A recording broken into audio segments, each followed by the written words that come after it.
Salam alaikum, bienvenue dans cette nouvelle vidéo. Dernière partie du chapitre 1, on va parler des corps.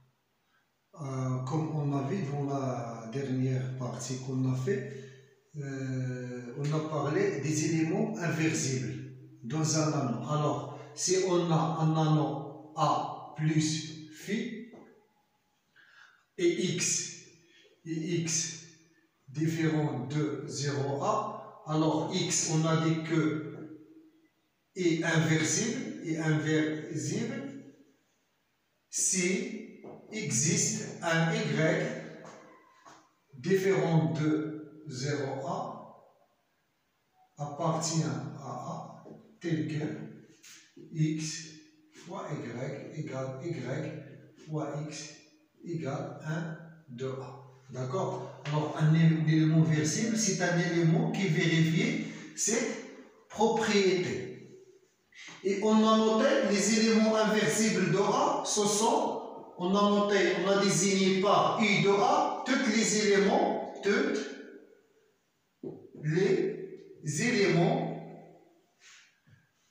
inversibles de A. D'accord? Alors, on va définir c'est quoi un anneau. Alors, soit définition, soit K, un ensemble mené de deux lois de composition interne notées plus et phi. Alors, K plus phi est dit un anneau, c'est elle vérifier les deux propriétés. Premièrement, première propriété, c'est K plus phi est un anneau non trivial. Non trivial, c'est-à-dire que l'élément neutre par rapport à l'addition est différent de l'élément neutre par rapport à la multiplication. Première condition. Et deuxième condition, si U de K égale exactement à K moins l'élément neutre. D'accord? Alors, ici, on a tous les éléments de K se sont inversibles, sauf l'élément neutre. D'accord? Si tous les éléments de K sont inversibles, sauf l'élément neutre. Ici, de plus, on a K est commutatif, c'est-à-dire si on a l'anneau K est commutatif, alors on dit que c'est encore commutatif. Comme on a vu aussi dans la dernière partie, on a dit que si on a un élément inversible, alors automatiquement c'est un élément qui ne divise pas 0. D'accord? Si x est inversible, alors x n'est pas diviseur de 0. La réciproque est fausse. D'accord? Si x est inversible, alors x n'est pas diviseur de 0. Et ça veut dire quoi? L'ensemble des éléments inversibles, ce sont tous les éléments sauf 0. C'est-à-dire que K ne possède aucun diviseur de 0. Alors, un corps ne possède aucun diviseur de 0. Alors, notez ça bien dans la tête. D'accord? Alors, on va voir des exemples. Par exemple, les corps usuels Q, R et C menés de la loi plus et la loi phi, ce sont des corps commutatifs. D'accord? Alors, l'anneau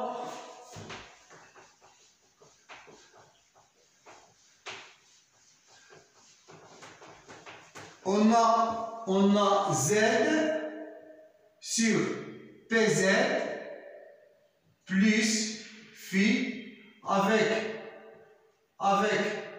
P premier est un corps. Pourquoi? Premièrement, on a bien montré dans d'autres exemples, dans d'autres vidéos, que Z sur PZ plus phi est un anneau commutatif. Anneau commutatif. De plus, on a bien montré que c'est un anneau intègre. Pourquoi? Parce qu'il ne possède pas commutatif. Il ne possède pas des diviseurs de 0. Alors, notez ça bien. Alors, Z sur PZ, si P est premier, alors Z sur PZ, là n'en possède aucun diviseur de 0. Et on a, alors puisqu'il ne possède aucun diviseur de 0, alors est-ce que Z sur PZ, tous les éléments, est-ce que tous les éléments de Z sur PZ sont inversibles? Oui, bien sûr. Pourquoi? Parce que on a bien montré que si A plus phi est un anneau fini, alors on a bien montré que si X est inversible, X un élément de A est inversible, équivalent que X n'est pas diviseur de 0. D'accord? On a bien montré ça. Alors, on a l'équivalence. Écoutez-moi bien. On a dit que dans un anneau quelconque, si X est un élément inversible, alors X n'est pas diviseur de 0. Mais si X n'est pas diviseur de 0, alors on ne peut pas dire que si X est inversible dans un anneau quelconque. Mais si l'anneau A est un anneau fini, alors on aura l'équivalence. D'accord? On a l'anneau Z sur PZ est un anneau fini. Sur PZ est un anneau fini. Il constitue de 0 bar, 1 bar, jusqu'à P-1 bar. D'accord? C'est un anneau fini. Et on a dit que si on a un anneau fini, alors tous les éléments qui ne sont pas diviseurs de 0, alors ils sont inversibles. D'accord? On a bien montré que Z sur PZ ne possède aucun diviseur de 0, alors c'est-à-dire que tous les éléments de Z sur PZ se sont inversibles. D'accord?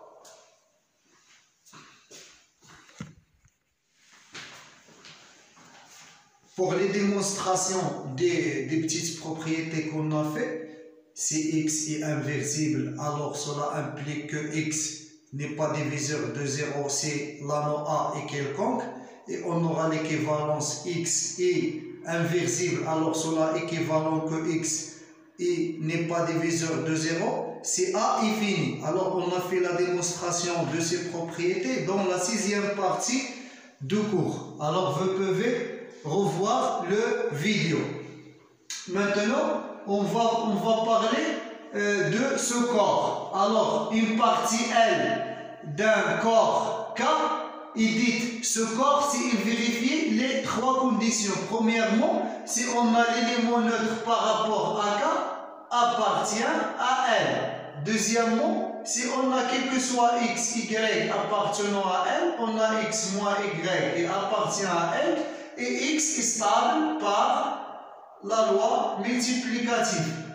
Et dernière condition, si quel que soit X appartient à L moins l'élément neutre par rapport à l'addition, alors X, l'inverse de X, appartient aussi à L. Alors, si elle vérifie les 3 conditions, alors elle est dite un seul corps. Par exemple, on a Q, l'ensemble Q est un seul corps de R, et l'ensemble R est un seul corps de C, etc.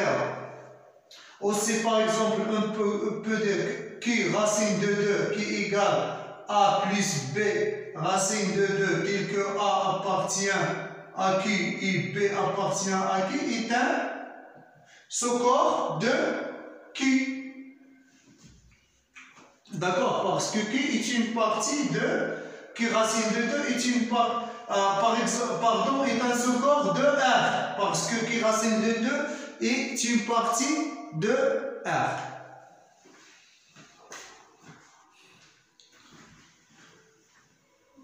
Maintenant, on va parler de deux propriétés concernant les caractéristiques d'un corps. Alors, la caractéristique d'un corps est soit nul, soit un entier naturel premier. D'accord? La caractéristique d'un corps soit nul, soit un entier premier. Deuxième propriété, les seuls idos de K, ce sont la partie constituée de l'élément neutre 0A et K lui-même. D'accord? Alors, pour la preuve, pour la caractéristique d'un corps, alors on doit chercher les petits éléments, le petit élément n fois 1 de A, tel que n appartient à Z, tel que n appartient à L, qui vérifie, pardon, n appartient à N, qui vérifie n fois 2A égale à 0. Alors on aura deux cas, soit, premier cas, soit, quel que soit n appartient à n étoile n de 1 de A est différente de 0. Deuxième cas, soit on aura l'existence d'un élément n qui appartient à n étoile tel que n fois 1 de A est égal à 0. Alors, premier cas, si quel que soit n appartient à n étoile, n de 1 fois l'élément neutre est différent de 0, alors dans ce cas, la caractéristique du corps est nulle. La caractéristique, par exemple, ici on parle d'un corps K. D'accord? Si quel que soit n appartient à n étoile, n fois 1 de A est toujours différente de 0, alors il reste que le seul élément 0 fois 1 qui est égal à 0. Alors dans ce cas, la caractéristique de K égale à 0. D'accord? Deuxième cas, si on a l'existence d'un n tel que n fois 1 de A égale à 0. Alors, on va chercher, on va supposer, supposons P, le petit, dans le deuxième cas, le petit élément de n étoile tel que P fois 1 de A est égal à 0. C'est-à-dire, on suppose que P est la caractéristique de corps K. D'accord? Pourquoi? La caractéristique d'un corps, c'est les petits éléments qui vérifient P fois 1 de A égale à 0. D'accord? Alors, on va raisonner par l'absurde. Alors, on a dit que soit nul, soit un entier naturel premier. On suppose que P n'est pas premier. D'accord? Supposons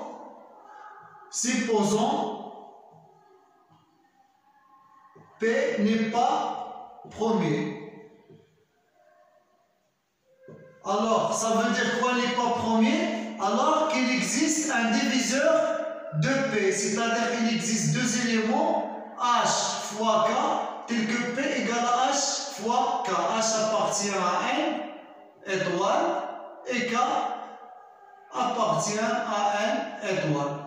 D'accord? Alors on aura que H fois K fois 1 de A égale à 0.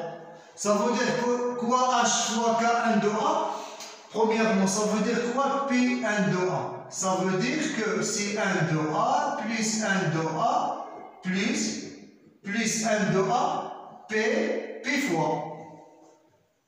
D'accord? Alors, si je dis que H, K, 1 de A, c'est-à-dire que c'est 1 de A plus 1 de A plus 1 de A plus 1 de A. C'est-à-dire H fois plus K fois. D'accord? C'est-à-dire que H fois K1 de A égale, c'est H1 de A fois H fois K1 de A égale à 0. C'est-à-dire la multiplication de deux nombres égale à 0. De deux nombres différents de 0 égale à 0. Et on sait que dans un cœur, un corps ne possède aucun diviseur de 0. Alors cela implique, qu'est-ce qu'il implique cela? Implique que H1 égale à 0 ou K1 égale à 0. Donc, on n'aura que H et le petit élément que vérifier la condition, ou bien K et le plus petit élément. H est plus petit que P et K est plus petit que P. Mais on a supposé que P est le plus petit élément de 1 qui vérifie P, 1 de A qui est égal à 0. Donc ce qu'on a supposé P n'est pas premier, alors c'est une contradiction. On aura une contradiction, donc P doit forcément être premier. D'accord? Alors, pour la deuxième proposition, on a les seuls aidants de K, ce sont 0 et K. Alors, premièrement, soit A, on a ces évidents, le singleton 0 de 1, 0 de A, est un idéal de K.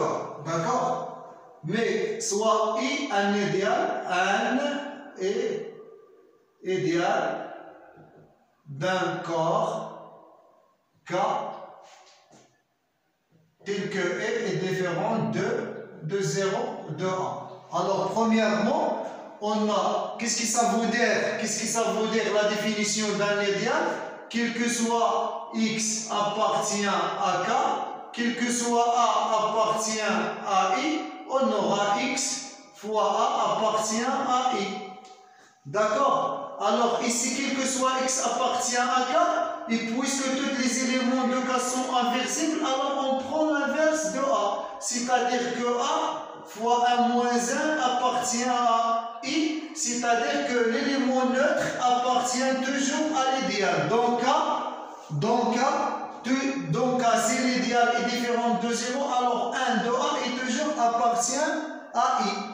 D'accord? Et qu'est-ce que ça veut dire que 1 appartient à I?